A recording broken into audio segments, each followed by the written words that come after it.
11절까지 말씀입니다. 사사기 3장 12절에서 31절까지의 말씀입니다. 구약성경 365면입니다. 사사기 3장 12절에서 31절까지의 말씀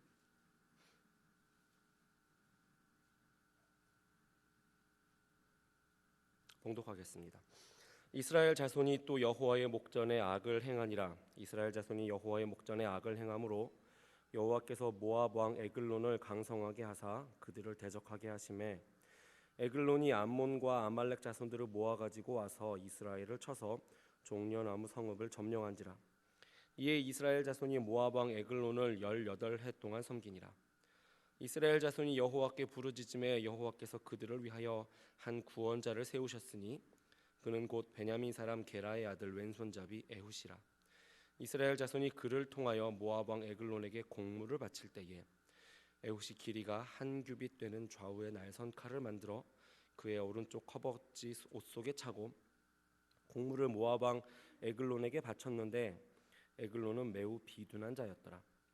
에훗이 공물 바치기를 마친 후에 공물을 메고 온 자들을 보내고 자기는 길갈 근처 돌 뜨는 곳에서부터 돌아와서 이르되 왕이여 내가 은밀한 일을 왕에게 아뢰려 하나이다 하니 왕이 명령하여 조용히 하라 하매 모셔 선 자들이 다 물러간지라.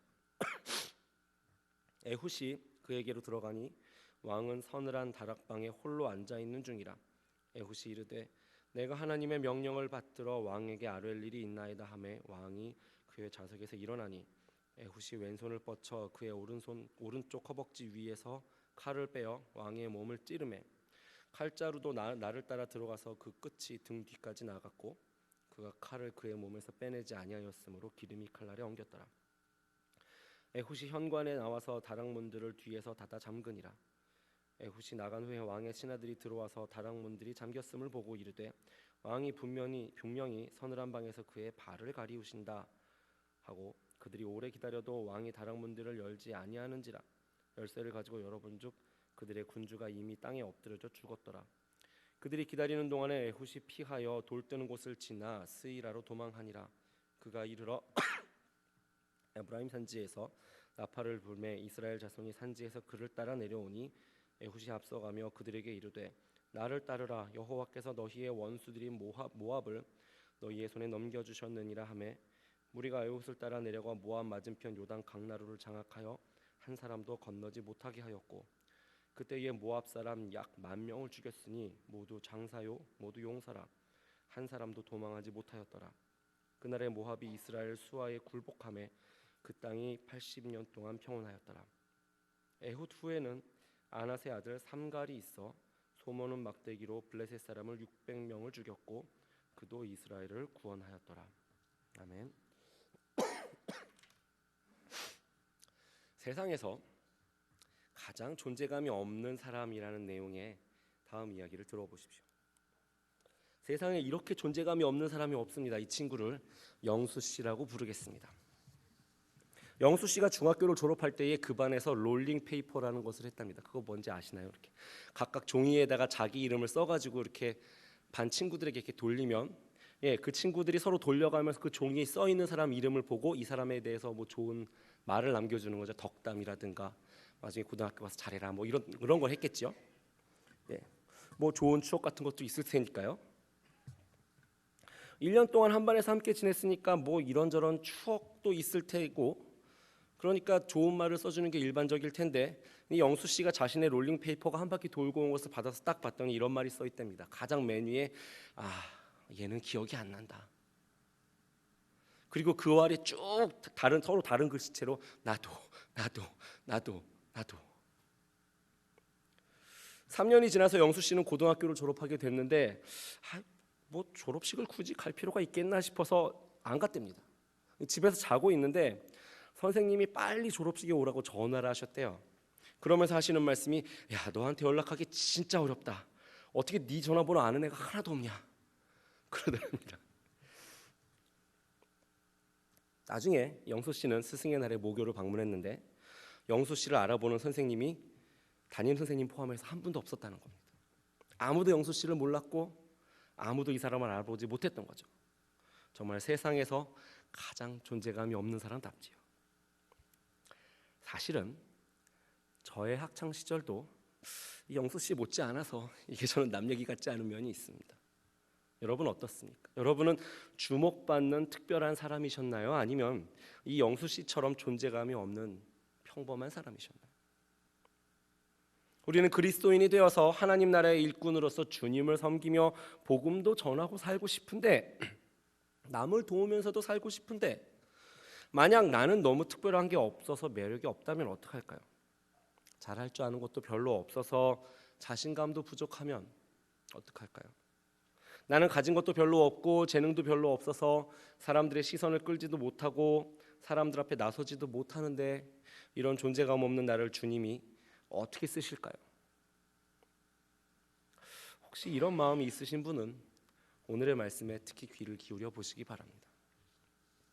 여러분, 하나님께서는 재능이나 존재감보다 헌신된 한 사람을 찾으십니다. 하나님은 재능이나 존재감보다 헌신된 한 사람을 찾으십니다.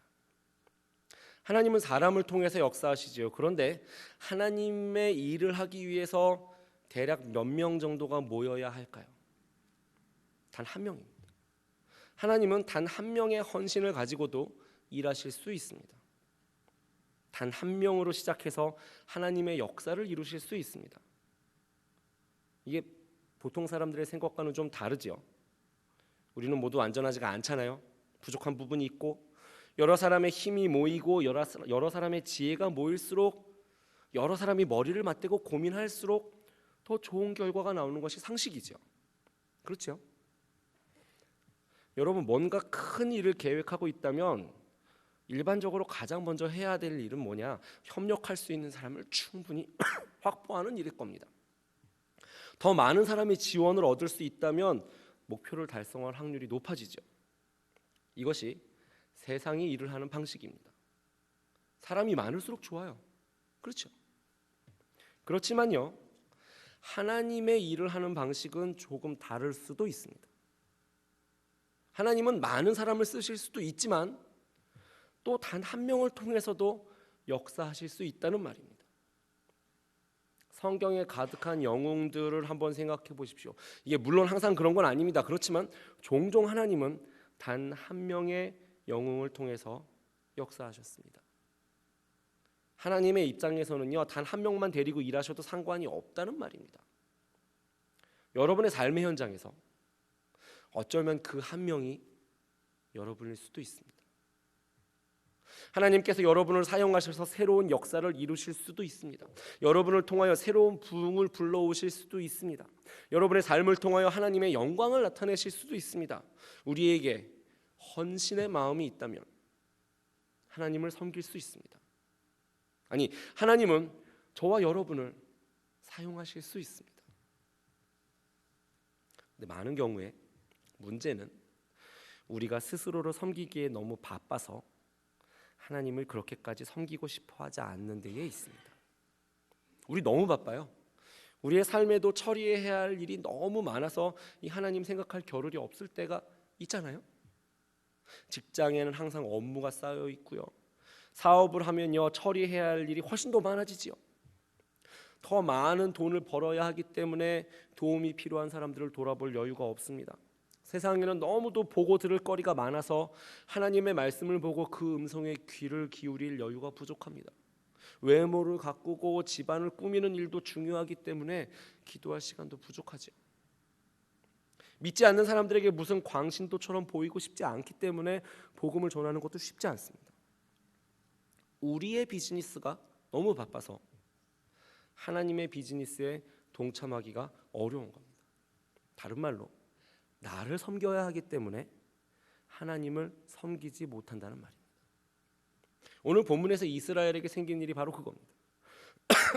이스라엘이 하나님 앞에 악을 행했습니다. 그러면 어떤 일이 생기죠? 14절입니다.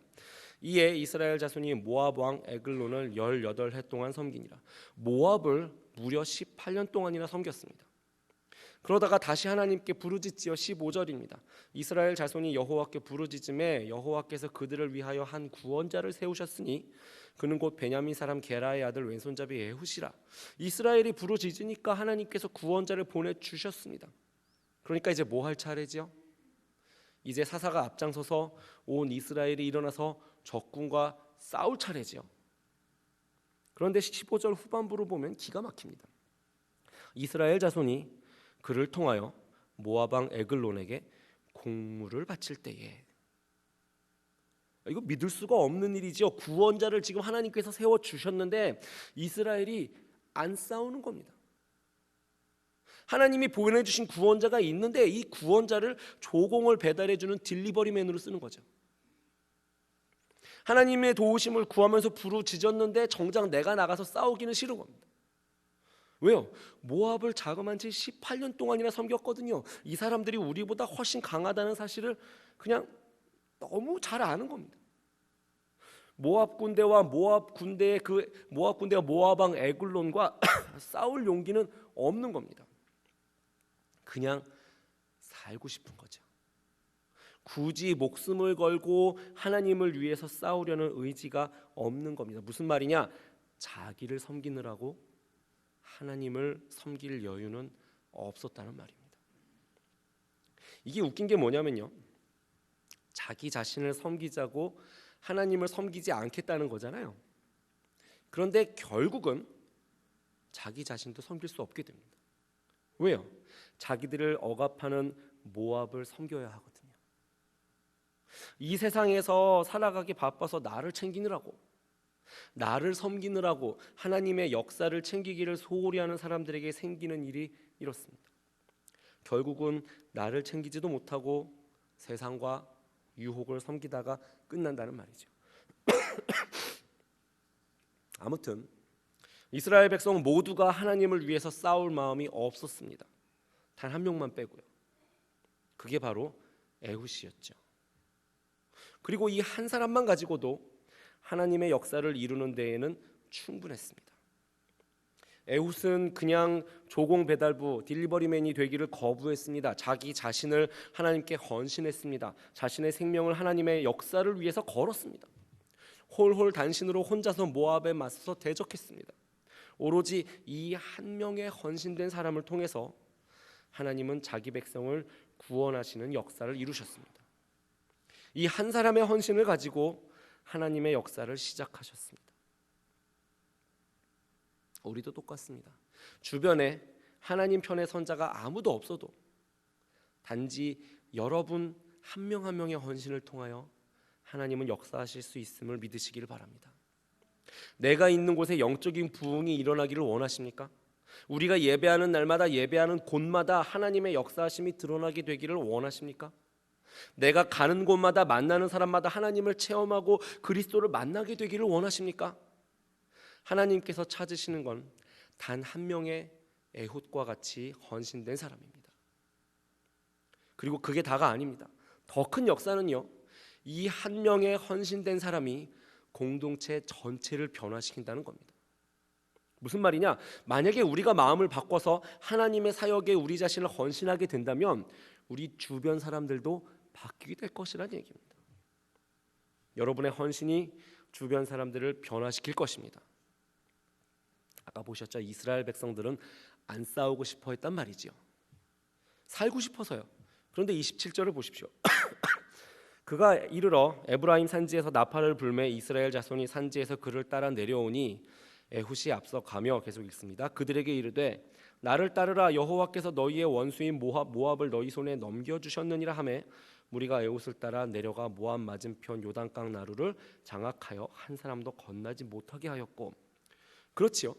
이 백성은 에훗의 헌신 때문에 변화되었습니다. 이 한 사람 때문에. 이 겁쟁이들이 전부 하나님 전쟁의 전사들이 되었다는 말입니다. 여러분 기억하시기 바랍니다. 단 한 명의 헌신으로 공동체 전체를 변화시킬 수 있습니다. 여러분 스스로를 너무 과소평가하지 마시기를 바랍니다. 하나님께서 여러분을 사용하셔서 큰 일을 이루실 수 있음을 믿으시기를 바랍니다. 하나님께서는 재능이나 존재감보다는 헌신된 한 사람을 찾으십니다. 그리고 하나님은 단 한 사람의 헌신만 가지고도 전쟁을 이기시는 분이십니다. 믿으시기를 바랍니다. 그래요. 한 명의 헌신된 사람. 듣기는 좋지요. 그렇지만요, 에훗은 하나님이 이스라엘을 구원하시려고 보내신 용사잖아요. 이 사람은 용맹한 전사라는 말입니다. 잘 싸우니까 전쟁에 승리할 수도 있는 거잖아요. 그런데 저는 아직 부족한 것 같습니다. 믿음도 아직 더 커야 할 것 같고요. 기도도 아직 부족한 것 같고요. 아무튼 저는 아직 주님을 섬길 준비가 안 된 것 같다고요. 여러분 혹시 이런 마음이 드시나요? 하나님을 섬기기에는 아직 부족하다고 느끼십니까?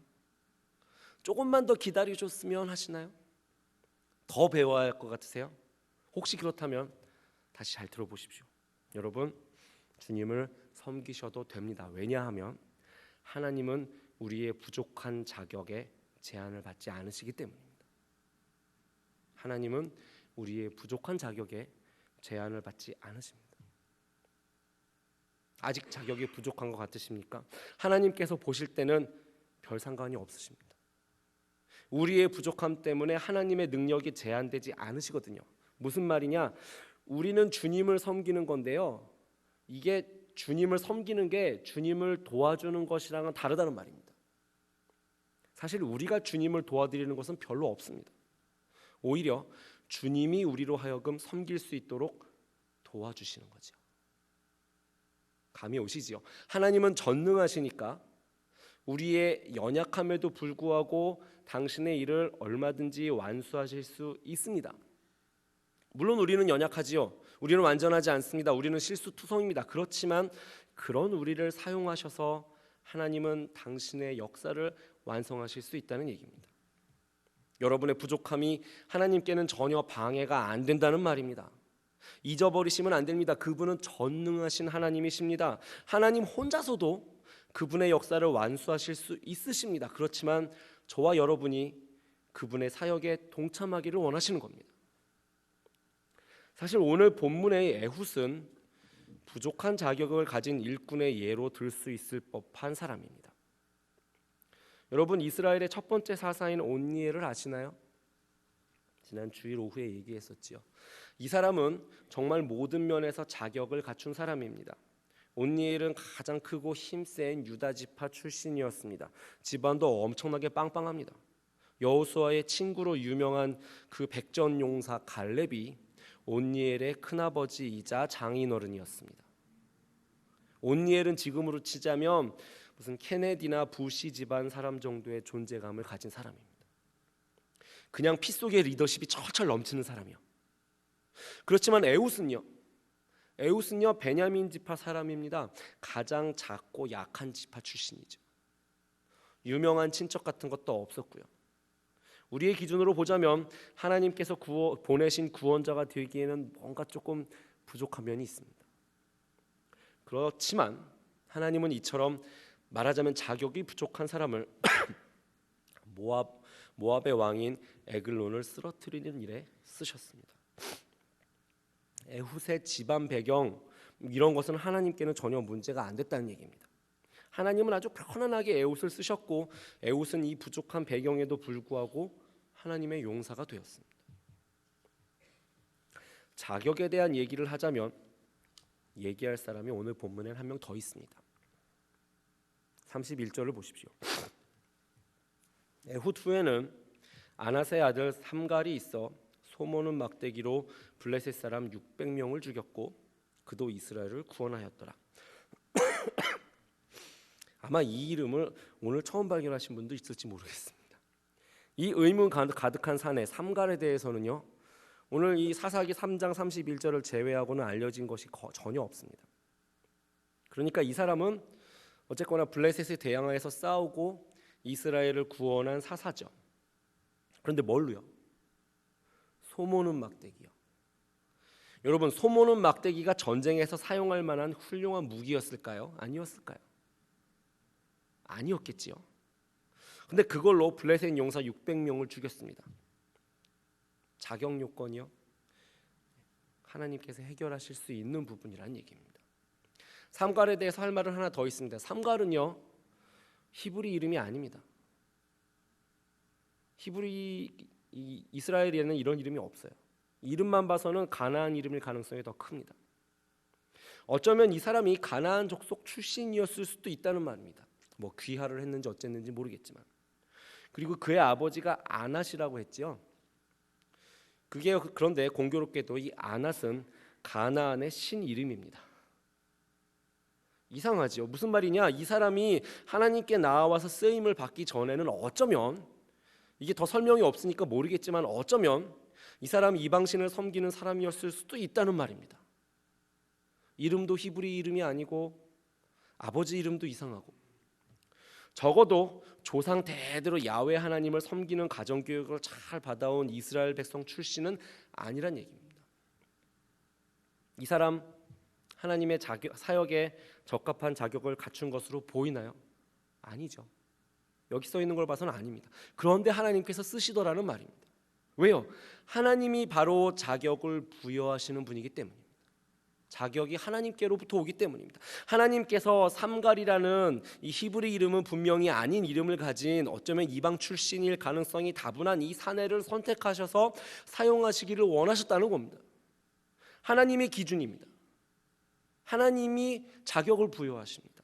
나는 아직 부족해, 이런 생각을 여러분 접어두시기를 바랍니다. 하나님은 그 역사를 위해서 어떤 부족한 사람이라도 자격 있는 사람으로 만드실 수 있습니다. 하나님께서 여러분을 도우시고 여러분에게 자격을 주시고 그분을 섬길 수 있게 하실 수 있습니다. 어차피 하나님은 우리의 부족함 때문에 제한을 받지 않으시니까요. 우리를 도우시고 우리에게 자격을 주실 것입니다.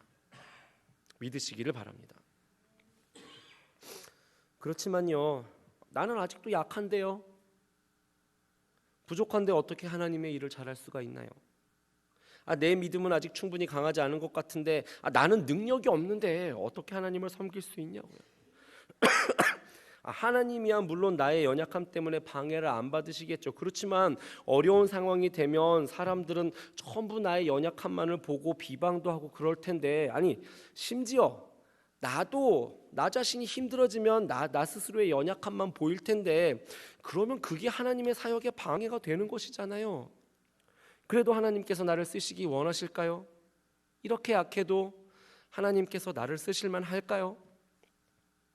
자, 이런 마음이 드시면 잘 들으십시오. 여전히 여러분은 하나님께서 쓰실만 합니다. 왜냐하면요, 심지어 하나님은 우리의 연약함까지도 사용하실 수 있기 때문입니다. 여러분, 우리 하나님은 정말 전능하시다니까요. 우리가 헌신하기만 하면 우리의 연약함까지도 가장 강력한 무기가 되게 하실 수가 있습니다. 여러분, 그 찬양 아시죠? Give thanks라는 찬양 아시죠? 거룩하신 하나님. 네. 후렴 부분 가사를 직역하면 이렇습니다.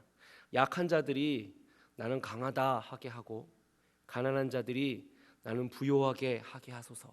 나는 부요하다 하게 하소서. 이게 직역입니다.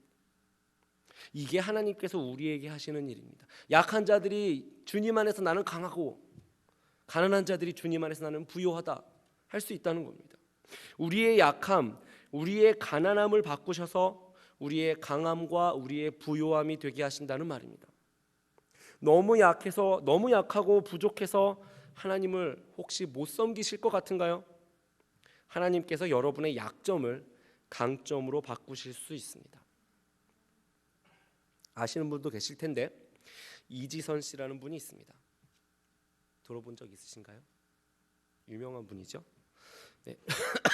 교회 찬양팀에서도 섬기던 착실했던 아가씨가 20대 초반에 자동차 사고로 전신에 심각한 화상을 입게 되었지요. 스스로 목숨을 끊고 싶을 정도로 절망스러운 순간이 있었지만 다시금 하나님을 경험하게 되었습니다. 이분은요, 무슨 기적을 일으키는 부흥사도 아니고요, 성경을 막 잘 아는 성경 전문가도 아닙니다. 얼굴과 전신에 화상을 입은 외모가 예쁘다고 말하기도 어려울 거고요, 몸도 사고를 당하기 이전보다 많이 약해졌을 겁니다. 햇볕 아래에 오래 있을 수도 없고 쉽게 피곤해집니다. 아마 노래도 그 예전에 찬양팀 할 때처럼 잘하지는 못하겠죠. 여러분, 이분이 뭔가 위대한 일을 할 수 있을 정도로 능력이 있다거나 재능이 있다거나 강하다고 말하기 어렵죠. 그렇지만 하나님께서 이 자매님을 사용하셨습니다. 그저 자신이 겪은 일들을 사람과 나누었을 뿐인데 많은 사람들의 삶을 변화시켰습니다. 많은 사람들이 이분 때문에 예수님을 만났습니다. 그 약한 몸으로 미국 유학을 마치고 지금은 한동대의 교수가 됐습니다. 여전히 복음을 위해서 열심히 일하고 있고요. 하나님께서는 아무런 문제 없이 이 자매님을 잘 사용하고 계신 것 같습니다. 오히려 이 자매님의 약한 부분이 하나님의 손 안에서 강점이 되어서 사용되고 있는 것 같아 보입니다. 그 끔찍한 사고로 인한 화상과 상처들이, 그 아픔과 절망의 순간들이 오히려 사람들이 하나님을 발견하도록 이끄는 강력한 무기처럼 되었다는 말입니다. 에훗도 약점을 가진 사람이었을 가능성이 있습니다. 15절을 보면 에훗은 왼손잡이였다고 합니다. 이 원문을 보면요, 이 왼손잡이라는 표현이 어떻게 써 있냐면 오른손에 문제가 있는 이라고 이렇게 둘러서 써져 있습니다. 이게 그냥 오른손에 문제가 있는 이라는 표현이 그냥 왼손잡이를 뜻하는 수거일 수도 있고요, 아니면 실제로 에훗이 오른손에 장애를 가지고 있는 사람이었을 수도 있습니다. 만약 그랬다면 오른손에 장애가 있는 사람 또는 오른손에 회복 불가능한 부상이 있는 사람이 모압 사람들의 눈에 위협이 되었을까요? 아마 보기에도 확실히 약해 보였으니까 자기들 영내에 쉽게 들여보내주고 그랬겠죠. 그래서 에훗은 칼을 숨겨서 적국의 왕에게까지 나아갈 수 있었습니다. 칼을요 오른쪽 허벅지에 숨겼다라는 것은요, 왼손잡이니까 그렇죠. 이렇게 뽑아야 되니까. 보통 사람들은 왼쪽에 칼을 차죠. 오른손잡이니까. 그죠? 네. 경비를 무사히 통과할 수 있었던 건 다른 사람이 칼을 찬 방향이랑 반대쪽에 칼을 숨겼기 때문이라고 보는 해석이 있습니다. 무슨 말이냐? 에훗의 약점이 에훗만이 가진 이점이 되어버렸다는 말입니다. 여러분, 하나님은 우리의 약점을 강점으로 바꿀 수 있는 분이십니다. 우리가 섬기고자 할 때에 우리의 약점까지도 사용하게 하실 것입니다. 사실 우리의 힘은 이 전능하신 하나님께 비하면 아무것도 아니지요. 하나님께서 우리의 연약함까지도 쓰실 수 있기 때문에 우리는 하나님께 유용한 겁니다.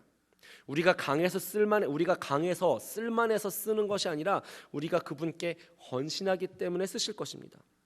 우리가 만약에 나의 재능과 나의 능력에 의존한다면 그게 아무리 대단한 것이라고 해도 하나님께서는 그것을 아주 손쉽게 아무것도 아닌 것으로 만드실 수도 있습니다. 그리고 그것이 오늘 에글론에게서 나타나는 모습입니다. 모압 왕 에글론 한번 생각해 보십시오. 온니엘의 이야기에 나오는 이 구산 리사다임 때 이스라엘은 메소포타미아를 8년 동안 섬겨야 됐습니다. 그런데 에글론은 18년이나 이스라엘을 압제했지요. 단순히 비교하면 구산보다 에글론이 더 대단한 용사였다, 이렇게 볼 수도 있을 겁니다. 어쨌거나 이런 대단한 용사 에글론이 어떻게 되었는지를 한번 보십시오. 24절입니다. 에훗이 나간 후에 왕의 신하들이 들어와서 다락문들이 잠겼음을 보고 이르되 왕이 분명히 서늘한 방에서 그의 발을 가리우신다 하고. 여러분, 발을 가리우신다라는 게 이거 무슨 뜻인지 아세요? 이거 수거입니다. 분명히 우리 왕께서 용변을 보고 계시구나, 이 뜻입니다. 그거 있잖아요, 화장실에서. 예. 왜 갑자기 신하들이 여기서 변 얘기를 하고 있는 것일까요? 그것은 신하들이 냄새를 맡았기 때문입니다. 22절을 보겠습니다. 칼자루도 나를 따라 들어가서 그 끝이 등 뒤까지 나갔고 그가 칼을 그의 몸에서 빼내지 아니하였으므로 기름이 칼날에 엉기었더라. 이 한글 번역은 여기까지 하고 끝났는데 영어 성경에는 그 뒤에 번역된 부분이 더 있습니다. ESV나 킹제임스 버전 같은 경우에 있었던 것 같습니다. 뭔 내용이 나오느냐? 칼날이 엉기고 똥이 나왔더라라는 얘기가 있습니다. 왜 사람이 죽으면 이렇게 변이 나온다고 하죠? 그래서 신하들이 냄새를 맡고 추측을 한 겁니다. 문은 잠겨 있고 냄새는 나니까 발을 가리우시는구나, 그겁니다. 이 사람 에글론은 더 강력한 적이었습니다. 이스라엘이 대적할 수가 없어서 18년 동안이나 꿈쩍도 못하고 압제를 당했습니다. 그런데 갑자기 이 위대한 용사가 하루아침에 똥싸개가 되어버린 겁니다. 지금 이 사사기 저자가 그리고 있는 그림을 이해하시면 그렇습니다. 에글론의 용사들은요, 29절을 보겠습니다. 그때에 모압 사람 약 10,000명을 죽였으니 모두 장사요 모두 용사라. 그런데 한 사람도 도망하지 못하였더라. 보세요. 에글론의 군인들은 모두 장사요 용사였습니다. 싸우려고 태어난 그런 사람들이었습니다. 그런데 아무도 살아남지 못했습니다. 위대한 용사 에글론은 똥싸개가 되고 장사요 용사였던 그의 군대는 허무하게 참사를 당하고 말았는데, 왜냐하면 하나님께서 그들과 싸우고 계셨기 때문입니다. 그들이 가지고 있던 능력, 그들이 가지고 있던 전투력, 그들이 가지고 있던 재능, 아무것도 아니었다는 얘기입니다. 하나님이 싸우시니까 똥싸개에 처참하게 죽는 신세가 되었다는 겁니다. 그들의 힘이나 전투 능력은 아무런 상관이 없었습니다. 왜요? 아무리 대단해봐야 전능하신 하나님 앞에서는 별 볼 일이 없기 때문입니다. 나의 재능과 나의 능력을 의지하는 것이 이렇게나 의미가 없습니다. 하나님은 대단한 것도 아무것도 아닌 것으로 만드실 수 있으니까요. 반대로 아무것도 아닌 것도 위대한 것으로 만드실 수 있습니다. 그리고 이것이 바로 우리가 소망을 두어야 할 부분입니다. 하나님은 무섭고 두려운 전사를 한순간에 창피한 똥쟁이로 만드실 수 있는 분이니까요. 하나님은 장애를 가지고 있는 부족한 사람을 한순간에 민족을 구원할 전사로도 만드실 수 있는 분이시니까요. 온몸에 화상을 입고 소망을 잃어버린 한 여인을 수많은 사람을 살리는 기적의 소망으로 바꾸실 수도 있는 분이니까요. 하나님은 단 한 명의 헌신된 사람을 통해서도 전쟁을 이기실 수 있으십니다. 여러분이 연약하시다면 하나님께서 그 연약함을 강함으로 바꾸실 수도 있습니다. 단 한 명의 헌신된 사람을 통해서도 하나님은 일하실 수 있으십니다.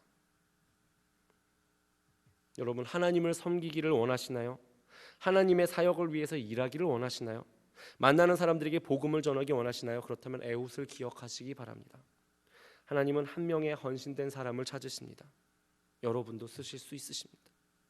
하나님은 우리의 배경이나 자격 요건, 능력의 제한을 받지 않으십니다. 심지어 우리의 연약함까지도 강점으로 바꾸셔서 쓰실 수 있으십니다. 여러분, 단 한 명의 헌신된 사람을 찾으시는 하나님을 기억하시기 바랍니다. 우리에게 자격을 주시고 우리에게 감당할 힘도 주실 것입니다. 우리의 약함을 바꿔서 강점으로 만드실 것입니다. 그러므로 기억하시기 바랍니다. 하나님은 한 명의 헌신된 사람을 찾으십니다. 함께 기도하겠습니다. 살아계신 아버지 하나님, 한 명의 헌신된 사람을 통하여 그 약함을 강함으로 바꾸사 하나님의 역사를 이루어 가시는 전능하신 하나님이심을 기억합니다. 우리의 재능과 우리의 능력을 의지할 것이 아니라 하나님, 우리를 강하게 들어서 쓰실 주님을 기대하며 주님께 의탁하며 우리의 삶을 온전히 헌신하는 헌신된 주의 백성들이 되게 하여 주시옵소서. 감사드리며 예수님의 이름으로 기도합니다.